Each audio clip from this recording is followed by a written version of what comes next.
में वर्तमान राजनीतिक हालात पर चर्चा करने के लिए इसके पश्चात 5 अगस्त को इंसो का स्थापना दिवस भी मना रहे हैं। इस बार जयपुर में मना रहे हैं। उसका निमंत्रण न्योता लेकर के मैं यहाँ आपके कैथल में आया हूँ। मुझे उम्मीद है कि जहाँ वर्तमान विषयों पर आज खुल करके चर्चा होगी, पीछे पार्टी को बड़ी मजबूती यहाँ मिली। बहुत से नए साथी और कुछ ऐसे साथी जो पुराने पार्टी के साथ संबंधित थे, बीच में अलग राह हो गई और आज फिर पार्टी में शामिल हुए हैं। तो पार्टी को कैथल में निरंतर मजबूती मिल रही है। आज भी कुछ लोगों की ज्वाइनिंग है।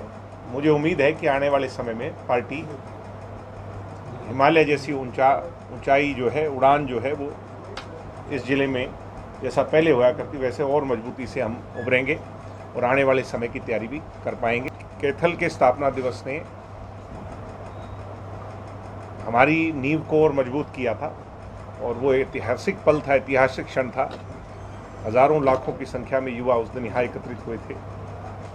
रणघोष कार्यक्रम जो इस बार हम जयपुर में करने जा रहे हैं, उसके भी दूरगामी परिणाम होंगे। 2023 में वहाँ विधानसभा का चुनाव भी है और इसमें कोई दुराई नहीं कि जेजेपी की बढ़ती हुई सक्रियता और दुष्यंत चौटाला जी की जो वहाँ के लोगों के बीच में आज पॉपुलैरिटी है, वो भी बढ़ रही है और 2023 के अंदर भी एक बड़ी महत्वपूर्ण भूमिका जननायक जनता पार्टी राजस्थान में भी निभाएगी। इसमें कोई दुराई नहीं। अच्छे रहे, कोरोना काल के रहे, ऐसे में शिक्षण संस्थान की कोई भी एक्टिविटी उस पर नहीं थी।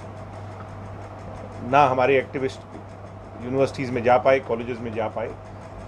कोरोना के पश्चात आज हमारा संगठन हर विषय पर, बेशर्ते चाहे वो सरकार के खिलाफ भी प्रदर्शन करने की बात है, स्टूडेंट्स के हित के लिए आवाज़ उठा रहा है और यूनिवर्सिटी की बेटरमेंट के लिए भी हम प्रयासरत हैं।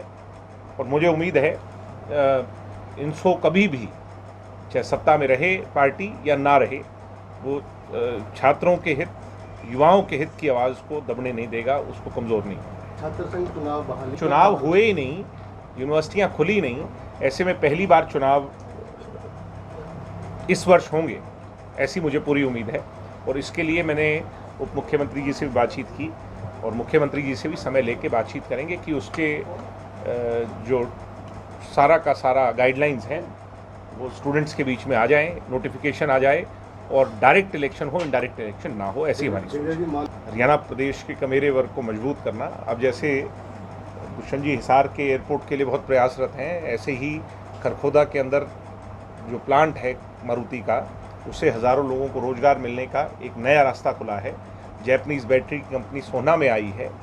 ऐसे इस क्षेत्र के अंदर भी अब क्योंकि रोड कनेक्टिविटी हमारी अच्छी हो गई, तो हमारी सोच ये है कि यहाँ भी उद्योग कैथल के अंदर भी कोई स्थापित हों, इस संबाड़ा क्षेत्र के अंदर आगे स्थापित हों, जिससे यहाँ के युवाओं के लिए भी रास्ते खुलें। 75% का लाभ भी अब आने वाले समय में युवाओं को मिले।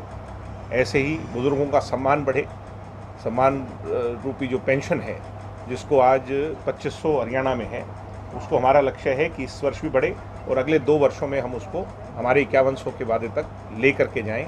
ऐसे जो वादे हमने किए थे 5 वर्ष पहले जींद के अंदर, उन वादों को पूरा करें, जिससे उन वादों को पूरा करने के पश्चात लोगों के बीच में जाकर फिर जनसमर्थन हासिल करें। जो पंजाब के लोग हैं या वहाँ की जो पॉलिटिकल पार्टी, आम आदमी पार्टी के लोग हैं, वो हरियाणा को किसी भी मुद्दे पर जो है ना संतुष्ट नहीं है हरियाणा से। और मुझे बड़ी हैरानी होती है कि जब किसान आंदोलन चला था तो अपनी पलकों पर यहाँ के लोगों ने, पंजाब के लोगों को, वहाँ की व्यवस्था को बिठाया था, उनकी सेवा की। मगर हरियाणा के जब विषय आते हैं तो वो अपने हाथ पीछे खींच लेते हैं।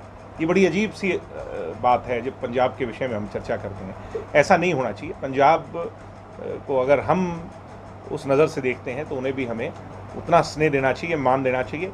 अन्यथा ये बात तय है कि हम अपने विषयों को लेकर के गंभीर हैं और हमें अपने हक मांगने भी आते हैं और छीनने भी आते हैं। तो पंजाब इस गलतफहमी में ना रहे। जैसे ही पीछे SYL का मुद्दा भी आया, वो हमारा अधिकार है और एक ना एक दिन निश्चित तौर पर SYL का हक भी हम उनसे ले करके रहेंगे, उसको छोड़ेंगे नहीं।